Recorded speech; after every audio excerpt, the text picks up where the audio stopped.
जैसे अभी हमने आपको बताया कि अरे इतनी लंबी रेलगाड़ी, तो यहाँ पर क्या हो गया कि उनके मन से अचानक निकले एक रेलगाड़ी लंबी देखकर इनके मन से तुरंत भाव प्रकट होता कि अरे इतनी लंबी रेलगाड़ी, यानी आश्चर्य प्रकट कर रहे हैं यहाँ पे ये। और हमने अभी बताया था बेटा कि अगर हम विस्मयादि बोधक के शब्द को हटा दें तो ये आपके कथनात्मक वाक्य कहलाएंगे। और हमने ये भी बताया था बेटा कि अगर हम विस्मयादि बोधक के शब्द लगाते भी हैं तो वाक्य का कोई परिवर्तन नहीं होता है। जैसे अगर हम अरे हटा दें तो यहाँ पे क्या है, इतनी लंबी रेलगाड़ी, यानी वो रेलगाड़ी की विशेषता बता रहा है, तो आपका विधानवाचक वाक्य हो जाएगा। तो अब मेरे ख्याल से आपको कोई डाउट्स नहीं रहेंगे। फिर है विस्मयादि बोधक या मनोविगात्मक वाक्य। अब आपका है, सॉरी हम लोग पढ़ चुके हैं। उसके बाद है आपका इच्छावाचक वाक्य। इच्छा, हमने आपको बताया था बेटा कि इच्छा बहुत ही प्रबल होती है, इच्छा असीमित होती है। हमारी इच्छा बहुत कुछ होती है, लेकिन हम कई कारणों से कार्य को नहीं कर पाते। लेकिन हम इच्छा को, अपने अंदर उठने वाली इच्छाओं को समाप्त नहीं कर सकते हैं। हम उन्हें कल्पना भी कर लेते हैं और हम उनके लिए सोचते भी हैं। तो हो सकता है कि कभी कभी हमारी इच्छा, हम जब उसके लिए बार बार प्रयास करेंगे तो शायद वो पूरी भी हो जाए। और इच्छावाचक में दो तरह से भी होता है, एक जो हमारी खुद की इच्छा होती है और एक इच्छा वो वाक्य होते हैं जो हम दूसरों के लिए भी करते हैं। तो हमारी इच्छा होती है जैसे कि मैं दिल्ली जाऊं, मेरी इच्छा है कि मुझे ये मिल जाए, तो ये आपके जो है अपने लिए होती है। लेकिन दूसरे के लिए आप क्या करते हैं कि दूसरे के लिए आप शब्दों का प्रयोग करते हैं, आपकी यात्रा शुभ हो, यानी हम दूसरों के लिए प्रार्थना करते हैं कि उनकी यात्रा शुभ हो। फिर है आज तो कहीं से पैसे मिल जाए, यानी आज कहीं से पैसे मिल जाए तो वो अपने लिए इच्छा व्यक्त कर रहा कि आज उसे कहीं से पैसे मिल जाए। फिर है भगवान करे सब कुशल हो या भगवान करे सब कुशल लौटे, तो यानी ये भी दूसरों के लिए की जा रही है और ये अपने लिए भी होता है कि भगवान करे हम सब कुशल हो रहें, तो ये भी अपनी इच्छा को व्यक्त करता है। उसके बाद है आपका संदेहवाचक। संदेहवाचक में बेटा मैंने आपको बताया था कि ये वाक्य के पहले ही शायद या संभवतः लगकर वाक्य बनाए जाएंगे। आपके संदेहवाचक के शब्द जो हैं शायद या संभवतः, ये आपके वाक्य के बीच में नहीं लगेंगे। तो इसलिए आप लोग ज़रूर ध्यान में रखिएगा कि आपको जो शायद या संभवतः लगाना है वो आपके वाक्य के पहले लगेगा। तो देखिए संभवतः वह सुधर जाए, तो ये आपका क्या है, वाक्य के पहले लगा है। फिर है शायद मैं न जा पाऊँ, ये भी आपका वाक्य के पहले लगा है। क्योंकि अभी हमने ग्रुप में जब क्वेश्चन दिए थे तो कुछ बच्चों ने इस शायद आपके वाक्य के बीच में लगाया था, जिसके कारण वो आंसर आपका गलत होता है। फिर है कविता शायद ही गाएगी। अब यहाँ पे वाक्य पे डिपेंड करता है, जैसा कि अभी हमने कहा कि आप शायद या संभवतः कैसे लगाएंगे वो आपका डिपेंड करता है आपको वाक्य पे। अभी हमने आपको बताया कि वो संदेहवाचक वाक्य आपको वाक्य के पहले लगता है, लेकिन कभी कभी वाक्य के बीच में भी लगाया जाता है। क्यों लगाया जाता है? क्योंकि यहाँ पे दिया कविता शायद ही गाएगी। अगर हम यहाँ पे कहते कविता गाएगी तो ये आपका क्या हो जाता है, विधानवाचक। लेकिन यहाँ पे कविता शायद ही गाएगी, तो शायद ही गाएगी तो यहाँ पे अगर हम कहते हैं शायद कविता गाएगी, तो आपका ये गाएगी में वो आपका वो चीज़ें क्लियर स्पष्ट नहीं होता, इसलिए यहाँ पर कविता शायद ही गाएगी, तभी आपका ये संदेहवाचक प्रकट कर रहा है। तो कभी कभी किन्हीं किन्हीं वाक्यों के लिए, सभी वाक्यों के लिए हम नहीं लगा सकते, लेकिन कुछ वाक्य होते हैं जिनका हम वाक्य के बीच में संभवतः और शायद शब्द का प्रयोग कर सकते हैं, और ज़्यादातर हम संभवतः और शायद यानी संदेहवाचक के वाक्यों को हम संदेहवाचक के शब्दों का प्रयोग वाक्य के आरंभ में करते हैं। कुछ ही वाक्य ऐसे होते हैं जिनका हम वाक्यों के बीच में करते हैं। वो वाक्य आप लोग अलग से कहीं नोट कर लीजिएगा, और हम लोग इसके बारे में ज़्यादा डिटेल क्लास में कर लेंगे, या जूम क्लास में भी कर सकते हैं कि क्यों कुछ वाक्यों में बीच में लगते हैं और कुछ वाक्यों में क्यों पहले लगते हैं। ये हम लोग जूम क्लास में डिस्कस करेंगे, तो आपकी बातें हमारे तक आएगी और हम आराम से उसे आपको समझा भी सकेंगे। और अब है आपका संकेतवाचक वाक्य। संकेतवाचक वाक्य है आपका जिन वाक्यों में एक क्रिया के दूसरी क्रिया पर निर्भर होने का बोध हो, संकेतवाचक कहते हैं। इन्हें हेतुवाचक वाक्य भी कहते हैं। इनसे कारण, शर्त आदि का बोध होता है। इन्हें शर्तवाची वाक्य भी कहते हैं। जैसा कि अभी हमने आपको बताया था कि संकेतवाचक एक वाक्यों पर दूसरे वाक्यों पर निर्भर होता है बच्चों। तो एक वाक्य पर दूसरे वाक्य पर निर्भर होगा तो जायज़ सी बात है, हमें उसके पहले या उसके बाद में किसी के माध्यम से हम दोनों वाक्यों को जोड़ सकते हैं। तो जो दोनों वाक्यों को हम जोड़ रहे हैं वो किसके माध्यम से जोड़ रहे हैं? यहाँ पे दिया है वर्षा होती तो फसल अच्छी होती, तो यहाँ पे तो लगा है, तो इसलिए आपके दोनों वाक्यों को जोड़ा गया है। फिर है आप आते तो इतनी मुसीबत ना आती, यहाँ पे भी तो के माध्यम से हमने दोनों वाक्यों को जोड़ा है। फिर है अगर वह कह देता तो मेरा काम बन जाता, तो यहाँ पे अगर लगा हुआ है। फिर है यदि तुम भी साथ चलोगे तो मुझे अच्छा लगेगा, तो यहाँ पे तो, यदि, अगर और इसलिए भी लगता है, तथापि भी लगेगा,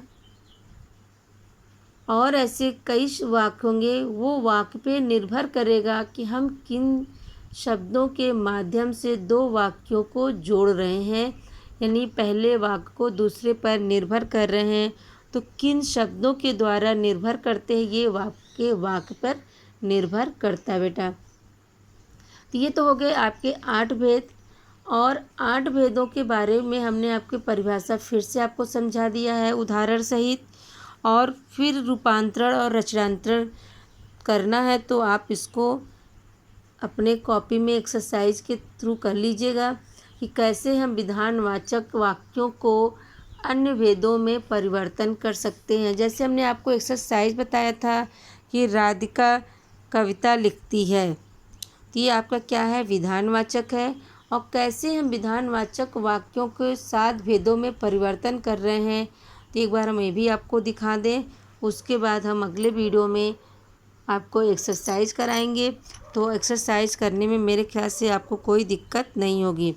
अब है आपका निषेधवाचक वाक्य।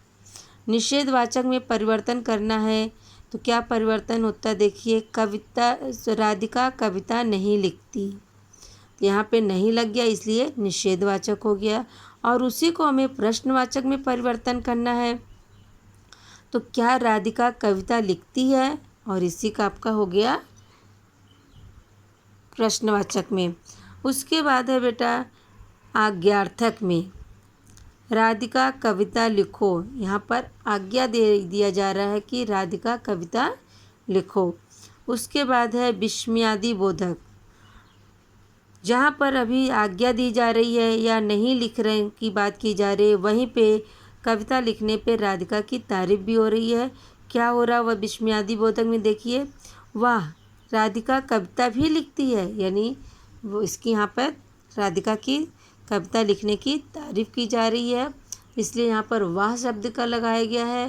क्योंकि विस्मयादि बोधक आपका जो है वो वाक्यों पे डिपेंड करता है कि आप किन शब्दों का प्रयोग कर रहे हैं। जैसे हमने आपको बताया था आश्चर्य, शोक, घृणा, खुशी, तो ये हर्ष, तो आपका ये जो है वाक्यों पे निर्भर करता है। ऐसा नहीं कि आप यहाँ पे अरे का प्रयोग कर सकते हैं कि अरे राधिका का, या अरे का प्रयोग कर भी सकते हैं लेकिन छी का प्रयोग नहीं करेंगे, क्योंकि अगर कोई लिखता है तो उसकी हमें तारीफ करनी होती है, ना कि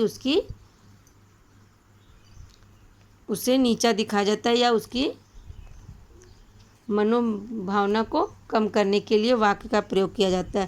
तो इसलिए आप उसके कविता अच्छा गाया जाए या अच्छा लिखा जाए तो हमें तारीफ़ करनी भी चाहिए बच्चों। अगर आप थोड़ा सा पढ़ते हैं तो अगर आपके पेरेंट्स कहते हैं कि मेरा बेटा पढ़ रहा है तो आप खुश होकर थोड़ा और भी पढ़ने लगते हैं। तो इसी तरह हमें किसी भी कार्य की तारीफ़ करनी चाहिए। और जहाँ पर जैसे आपने लड़ाई किया, आपने किसी का अपमान किया, तो हमें वहाँ पर घृणा वाले शब्द का प्रयोग करना चाहिए।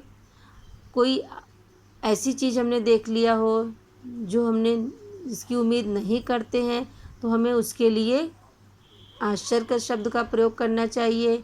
और शोक का जो होता है, शोक वाले शब्द होते हैं जब कोई घटना हो जाती है, जब हम कोई बुरी खबर सुन लेते हैं या हमारे दोस्तों के साथ कोई दुर्घटना होती है या किसी के साथ दुर्घटना होती है तो हमें वहाँ पे शोक वाले शब्द का प्रयोग करना चाहिए।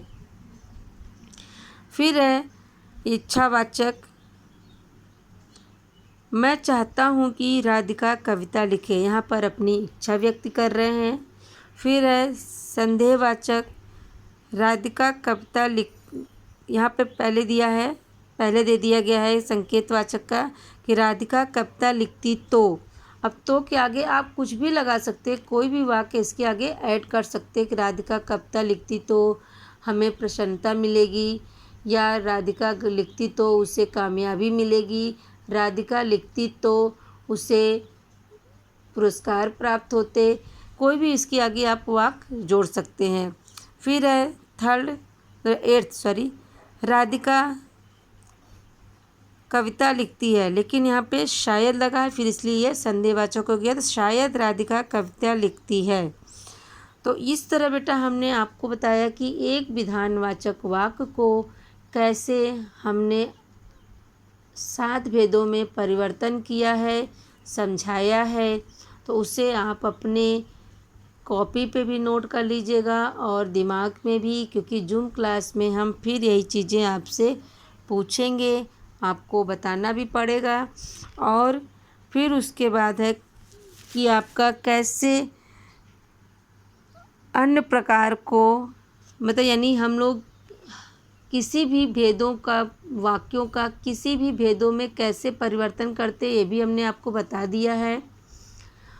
तो अगले वीडियो में बेटा हम आपको डिस्कस करेंगे कि एक्सरसाइज हम आपको बताते जाएंगे और जूम क्लास में उसे भी डिस्कस करेंगे।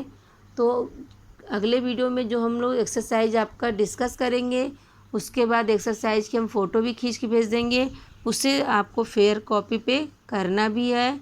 और जो न समझ में आए बेटा उसे आप छोड़ दीजिएगा। हम लोग जूम क्लास में या जब हमारे स्कूल ओपन होगा तो हम लोग उसके लिए डिस्कस करके उसे पूरा कर लेंगे। और ये वीडियो बेटा यहीं पे समाप्त करते हैं। इसके अगले वीडियो हम लोग इस पार्ट के एक्सरसाइज को करेंगे। तो आप लोग इसे ध्यान से पढ़िएगा, समझिएगा, और कहीं भी जो प्रॉब्लम हो, किसी भी वाक्य में कोई भी डाउट्स हो तो उसे अपने कॉपी पे नोट कर लीजिएगा। हम लोग जूम क्लास में डिस्कस करेंगे। और एक चीज़ और फिर कहेंगे बेटा कि आप लोग ज़्यादा से ज़्यादा लोग यानी जितने भी स्टूडेंट्स वीडियो देख रहे हैं तो जूम क्लास में ज़रूर एडमिन हो।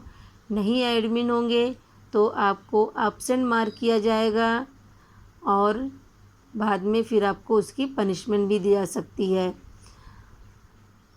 मेरे ख्याल से यह भी हो सकता है कि अगर आप ग्रुप में जितने वीडियो देख रहे हैं और जूम क्लास में यानी जूम ऐप पे जो क्लासेस चलाई जा रही हैं उसमें ऐड नहीं हो रहे हैं तो आपको रिमूव भी किया जा सकता है। तो इसलिए आपसे रिक्वेस्ट है कि आप सभी लोग आइए और जूम क्लास में अपनी प्रॉब्लम डिस्कस करिए। तो ये वीडियो बेटा हम यहीं पे समाप्त करेंगे।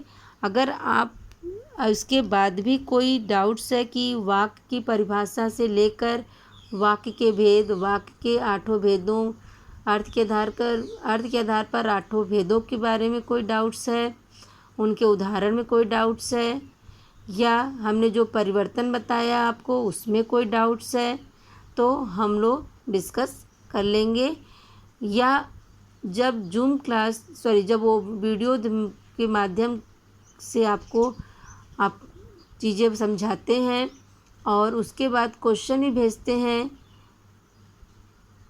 उसमें भी आप अपनी प्रॉब्लम, अपने डाउट्स लिख के भेज सकते हैं। और ये वीडियो फिर हम चलिए यहीं पे समाप्त करते हैं और इसके आगे वाले वीडियो में हम लोग देखेंगे, यानी अगले वीडियो में इस पार्ट के एक्सरसाइज को देखेंगे और एक्सरसाइज भेज भी देंगे। इसे आप लोग अपने फेयर कॉपी पे नोट भी कर लीजिएगा। थैंक यू बेटा।